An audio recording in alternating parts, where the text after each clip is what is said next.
Okay, so this first session is entitled Ancient Identity 1. And opening for us is Dr. Rachael Goldman. She holds degrees in classics and history from Rutgers University and the City University of New York, the Graduate Center. Dr. Goldman is the author of Color Terms in Social and Cultural Context in Ancient Rome and the edited volume Essays in Global Color History. She is currently the program assistant at the Center for Cultural Engagement at Camden County College and is also a full certified member of the Appraisers Association of America, holding a Judaica auction at Bonhams, New York. She also creates her own color dyes, and if that is not a fascinating introduction, I don't know what is. Dr. Goldman, thank you so much for joining us. Okay, I just wanted to show you also that I do reproduction samplers. So this oh my gracious, that's so amazing. I do recreations of samplers as well. And since there's a small group of us here, I can show this to everybody. I am really proud of this. And do I flip my screen? How do I do that? Yes, please. There should be a button at the bottom that says share screen.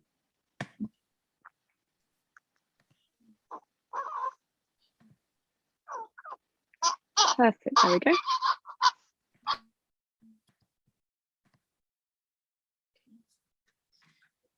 I would like to begin by thanking David, Megan, and Christian and Karen for having set up this wonderful, wonderful conference.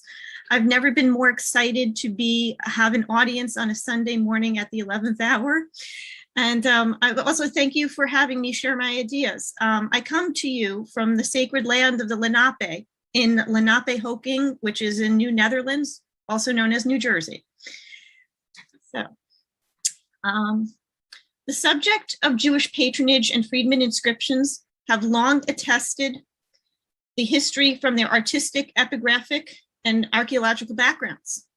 These instruments show a distinct connection to a Jewish past and memory. Inscriptions carved into stone and mosaic dating from the 1st century BCE to the 5th century CE show the widest range of creativity by artisans and even by the people themselves, and their ability to connect and change their responsibilities as citizens and worshipers in the Roman Empire. How Roman culture was placed on the Jews as the other and others evolved over time, and how they interpret Roman culture for themselves has been widely studied and examined.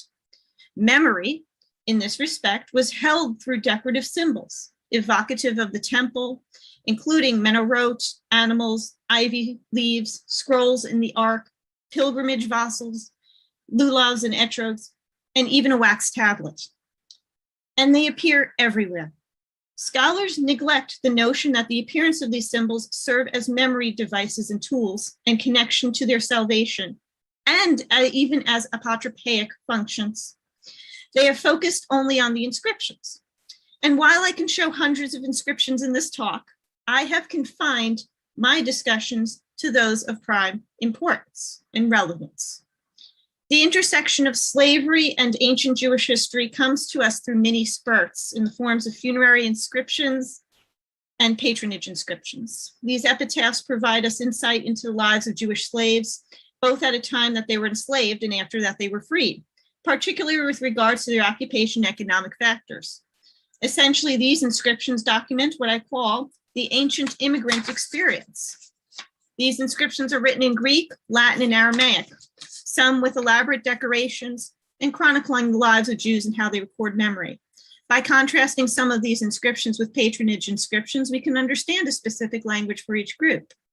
I know that I will receive questions about this, so I'd like to say that this paper will not consider the appearance of Hebrew slaves and its legislation in the Bible, but rather how the institution was used by Rome in relation to the conquered peoples.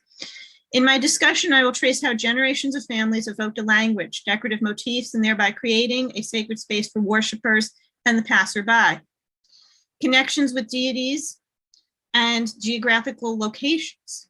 I introduced a notion of a memory vocabulary that is repeated with variation throughout, but not in the same fashion for decorative forms throughout time. In Seth Schwartz's 2014 comprehensive, The Ancient Jews from Alexander to Muhammad, he said that upon a close reading of Josephus' account of Herod's building project, it appeared that the Jews traditionally had an aversion or ambivalence to a tendency to disapprove of the practice of memorialization in monumental form.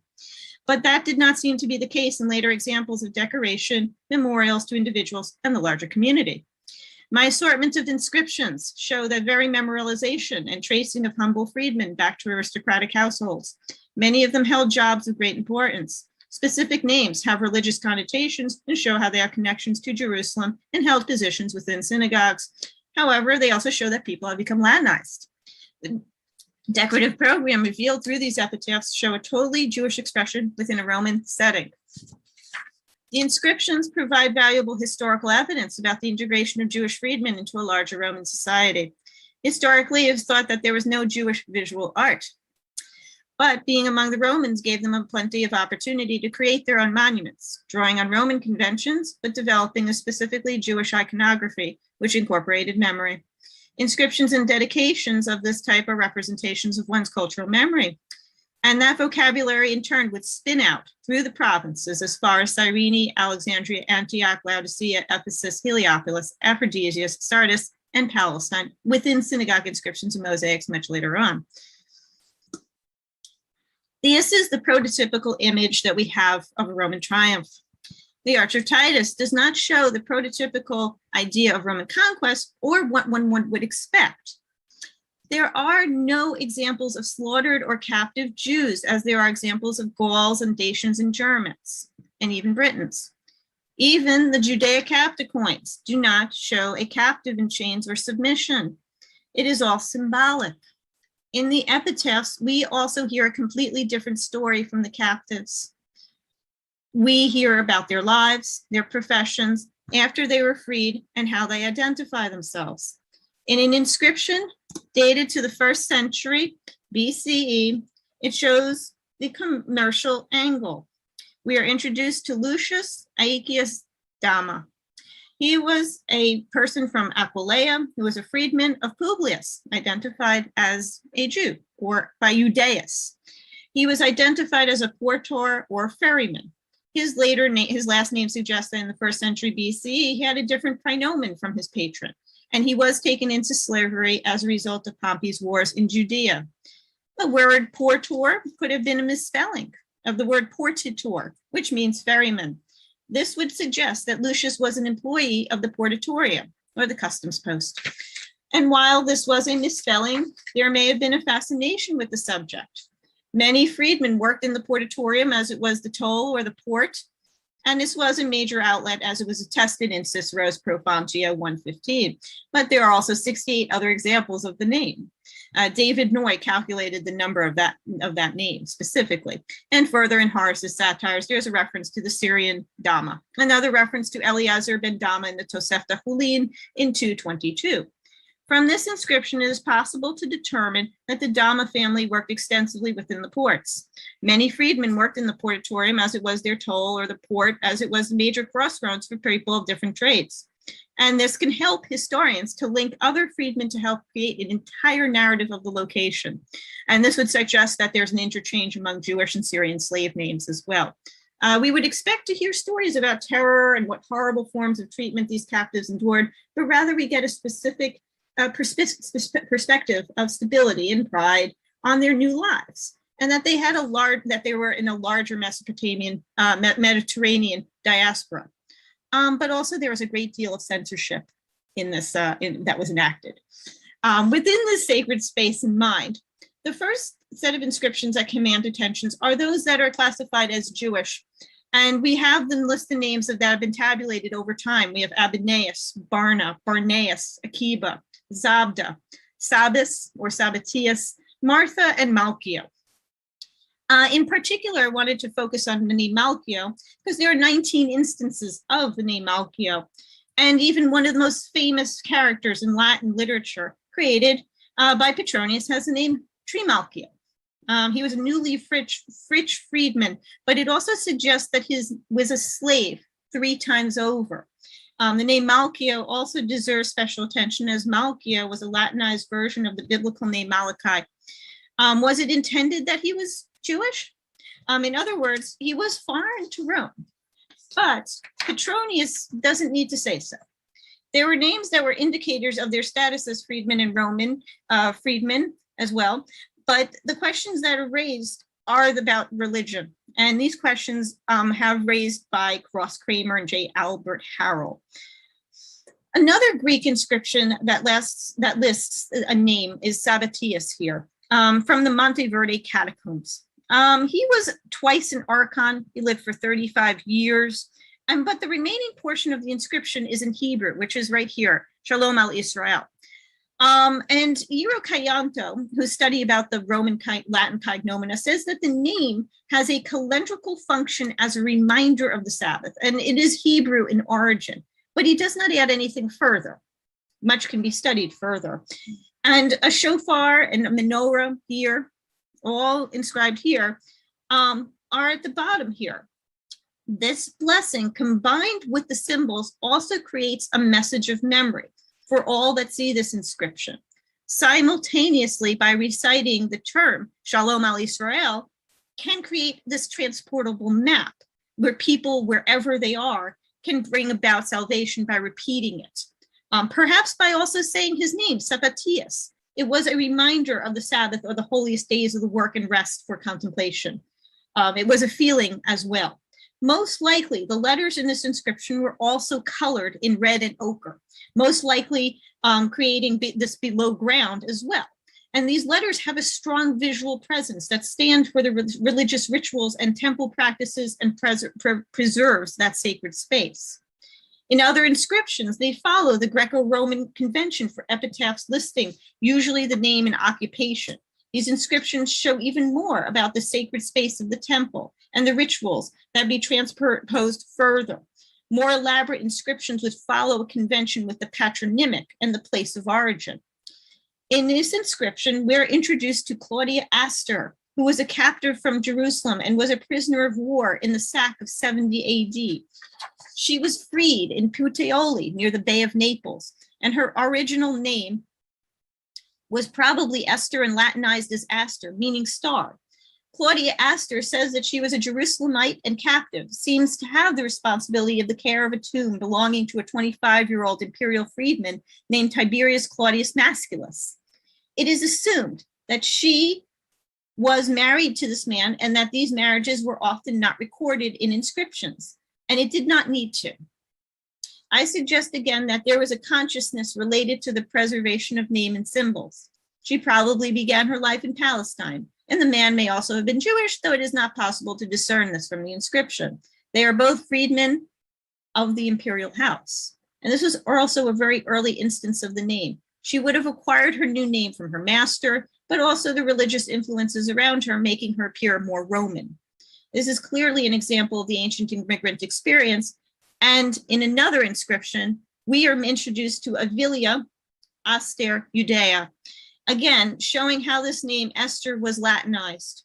But in these two inscriptions, they show that she was a bona fide Jewish freedman because of their association with the synagogue or the city of Jerusalem. Also in this inscription, we are introduced to the father, who was the doorkeeper, the Ioannuarius, and the doorkeeper of the synagogue, a fitting tribute to the sweetest daughter. Very sad because she must have died before her father. But here again, both of these inscriptions are portable and can be transported and stand in for the religious activities of the temple and repeated aloud. But probably the most fascinating inscription that alludes to Jewish freedmen and upward mobility is the one that I've saved up until now. This very, very famous tombstone found in the 5th marker on the Via Appia appears to show names of their Jewish, including Lucius Barika or Baruch, Lucius Zabda or Zebediah or Zebedee, and Lucius Akiba. They probably came to Rome in 66 through 70 by Titus in the first Jewish revolt in another inscription that is joined in conjunction with this epitaph. Let me go back here. There is the perception among the Romans that the immigrant population, especially Jews and Syrians, made naturally good slaves. In his Provincias Consularibus 510, Cicero writes in 56 BCE that Jews and Syrians were born to be slaves. And another inscription that is probably really related here mentions that Zabda and indicates in the first line that his profession is a slave trader, a mercator venalicius. If this second Zabda was a Jew, then we would have a direct testimony that Jews actively engaged in the Roman slave trade as dealers. And while there is positive or negative indication of Lucius Valerius Zabda's Jewishness, they belong to slaves, and it shows that even freedmen like Zabda would have had an example of a former slave who publicly expressed pride at becoming a slave trader, embarrassingly enough.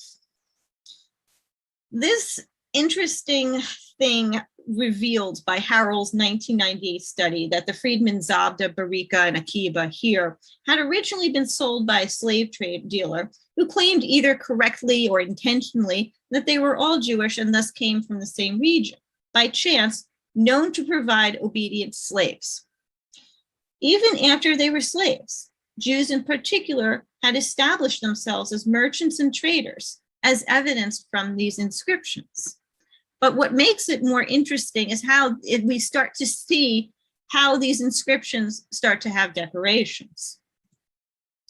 The study of Jewish symbols has been studied from Sukenick, Goodenough, Weiss, Hachlili, Levine, and many others.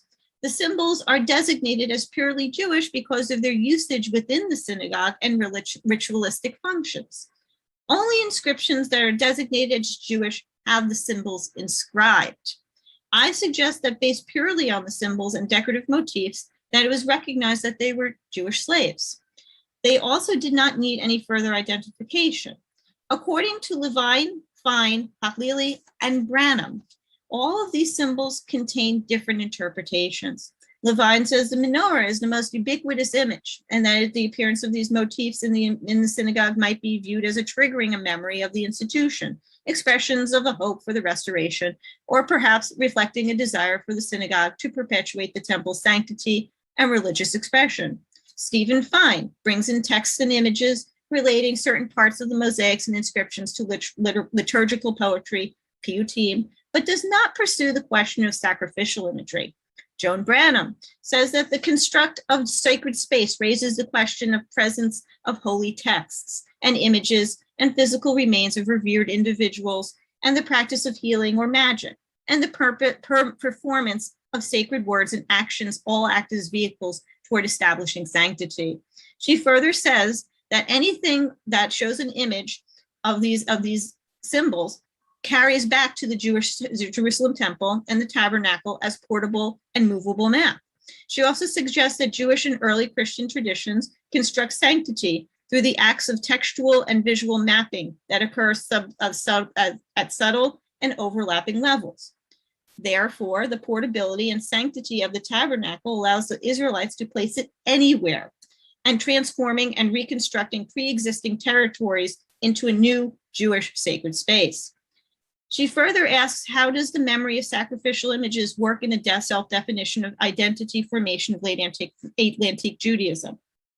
As Branham suggests that inscriptions also function as a movable item for sacred space, I suggest that the placement and repetitions of these catacomb inscriptions with their symbols were able to be moved and invoke a memory for the loved ones who had passed on as slaves and freedmen. It can work both ways. And they were also underground, which takes an entirely different perspective.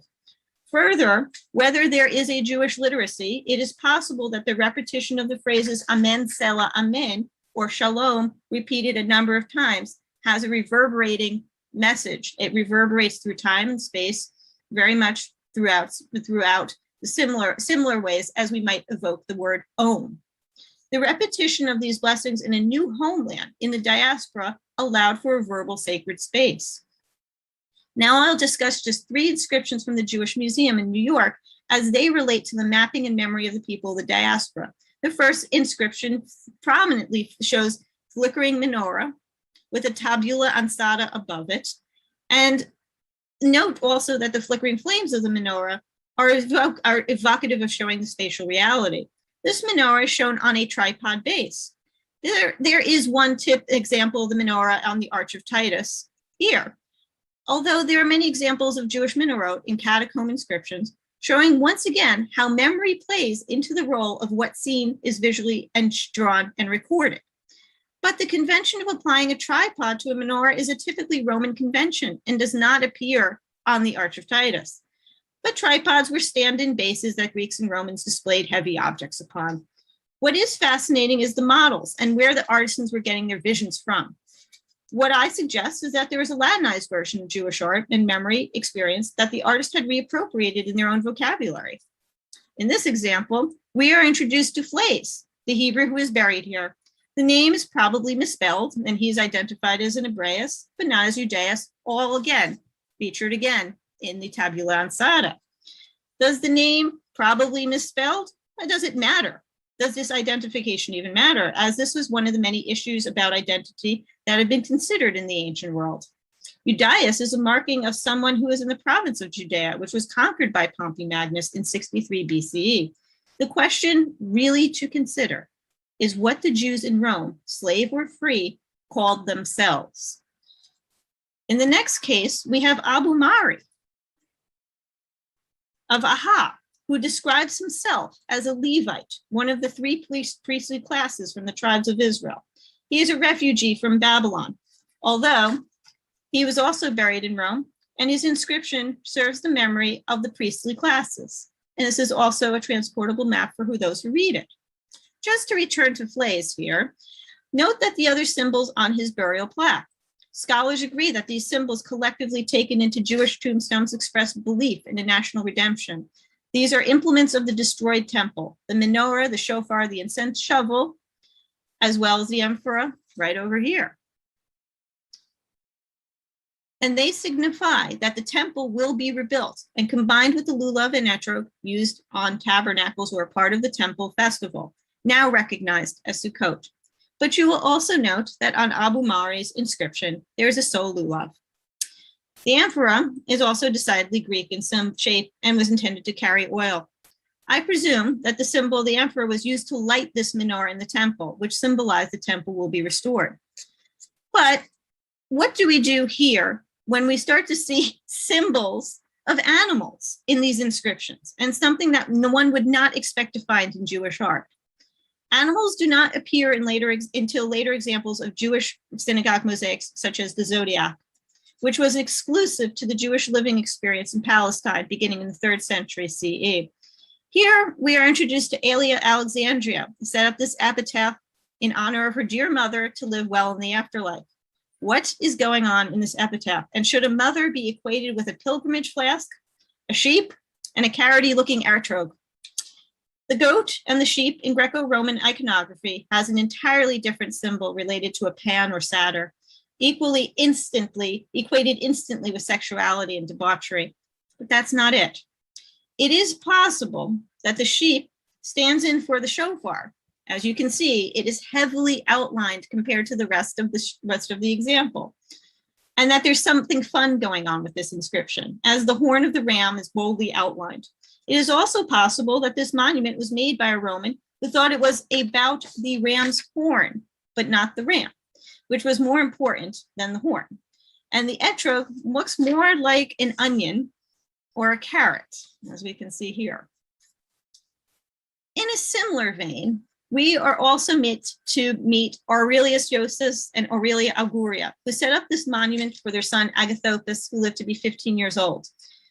Once again, the artist has expressed artistic license, and none of the decorations suggest Jewishness, except the name Josephus is short for Joseph and the appearance of an etrog on the side over here, as well as ivy leaves over there.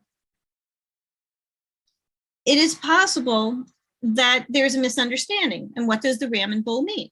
Since the ram represents a sign on the zodiac for Aries and the bull represents Taurus, it is possible that these symbols represent a sign of their new birth date or coming into life of a new citizen. It raises another possibility for the previous inscriptions as well, since the ram was featured. Signs of the zodiac made their way into these Palestinian synagogue mosaics. But in other enigmatic example, it's dedicated to Seleucia, there is an appearance of a candelabrum, not a menorah, with a codex right here. And the entire inscription has been outlined in ochre and reddish ink. It is fascinating to note that this small detail, amidst the preponderance of scrolls, once again, is an attempt to recall events of previous events through religious symbols. Throughout these inscriptions, the symbols reappear, and I would like to propose that there's a connective language or a consciousness that existed, based on the older theory that Archer Sinclair Harvey proposed originally, that the combination of symbols of the lulav, etrog, and the covenant, and with the menorah, refers back to the Feast of Tabernacles, or Sukkot, and through it conveys the viewers the perennial hope for the coming of the Messiah and the restoration of temple in Jerusalem at a time of peace, or pax. Scholars concur on this point, but they do not consider other symbols that appear. And I think that there's a combinations of messages that can be explained. For example, they do not express any need to return home to Jerusalem. From these inscriptions and artwork that I've examined, we know that the people were commemorated were Jewish, but we don't always know that they were slaves, but we presume that from the history of the Jewish wars that they were. What we see, however, in these inscriptions is the assimilation to Roman society, their willingness to adapt pagan as well as Jewish symbols into their commemoration and memory of the dead. The position of many of these epitaphs and the formulaic manner of their inscriptions suggests that they were intended to be read aloud or quietly. By reading them aloud, it was enacting a blessing with the passerby and ensuring further remembrance, which would add to Jewish collective memory. Unlike other freedmen, they do not want to emphasize their former slave past. There was no law that stated one had to identify their status as a former slave on their epitaphs. A Roman slave was born into slavery, whereas Jews were captives, and would probably not wanted to self-identify as slaves. But they certainly do self-identify as Jews, even though they use a variety of terms and symbols to express that. Thank you.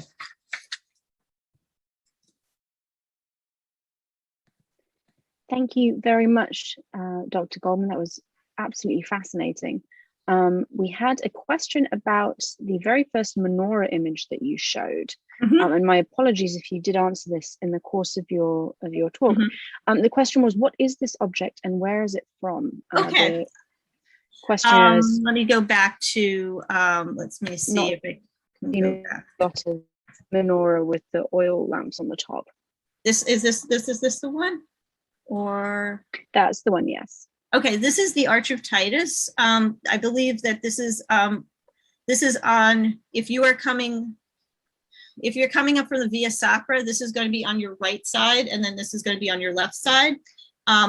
This is one of the par excellence examples of showing of soldiers bringing home spoils or booty from a conquered nation. It was designed to commemorate Titus's victory over Judea. And what is interesting about it is that it also features all the trappings, including the tabula ansata, which is a Roman convention that also was picked up by Jewish peoples in their mosaics in synagogues.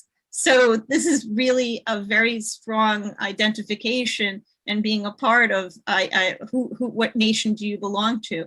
But also the idea is we have to question who the artisan was, and most of artisans were trained Greeks or Romans who had learned in the vocabulary at the time. I certainly don't want to be the only person to speak about the Arch of Titus, but I also just wanted to give a shout out to Steve Fine, who is doing a wonderful project where he is showing what it looked like in color.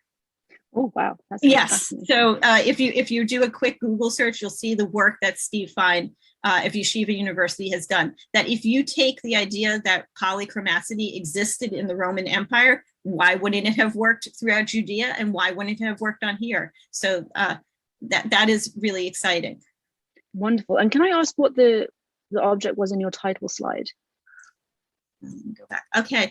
This is also in New York City in the Jewish Museum.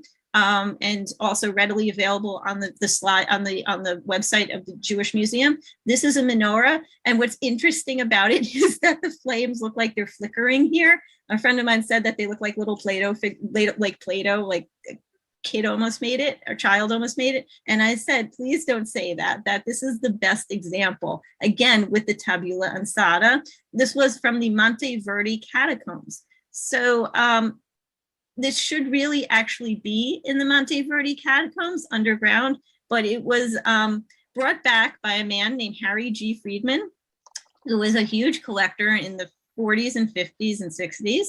And he took back a lot of these pieces and donated them to museums. And there's a whole a conversation that we should have about that. There is a huge conversation we need to have about that.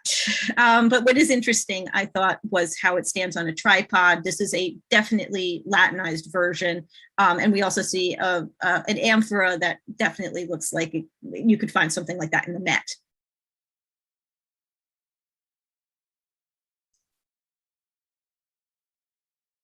Oh, sorry, I muted myself. Thank you so much. We had another question. Do we know anything about the daily lives of Jewish slaves working for Romans specifically? Yes. Were they still able to adhere to all their religious rules, such as not working on Shabbat and eating kosher?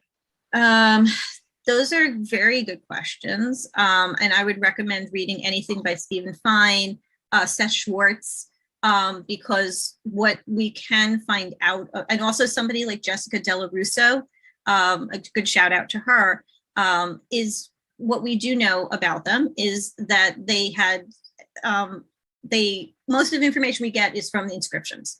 Many of them, and I had to cut out a lot from my slides here, is that many of them had interesting trades like perfumeries, silk dealers, people who would have been involved in rites on the Silk Road. Do we know that they observe Sabbath?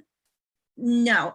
Keeping kosher, we only get information from Tacitus that says that Jews were highly superstitious and that Jews avoided pork.